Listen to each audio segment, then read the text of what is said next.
Welcome to Blizzard Fire. We hope this video helps fire up your solution. You start by cleaning the hood thoroughly so you can see the real damage. Use a degreasing wash and dry completely. Next, inspect each chip and scratch to determine whether you need touch-up paint or panel sanding. Mark those spots with tape. Once done, lay out sandpapers, 320, 600, 1500, primer, base coat, clear, rubbing compound, and masks. You're beginning the repair now. No waiting.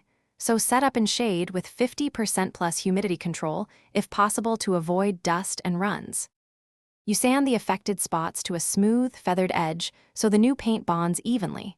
Start with 320 grit to remove rough damage, then 600 to refine. Once the surface is clean, mask surrounding panels and apply primer in 2 to 3 light coats. Make sure to flash for 10 to 15 minutes between coats to avoid runs.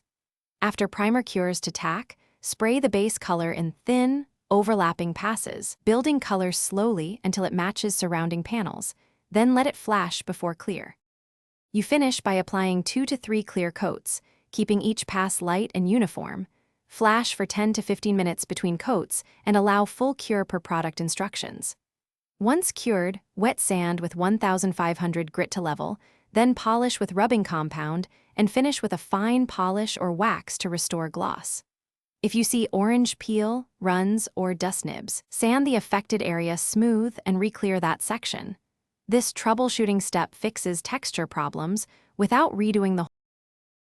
Thanks for watching. If you found this helpful, don't forget to like and subscribe.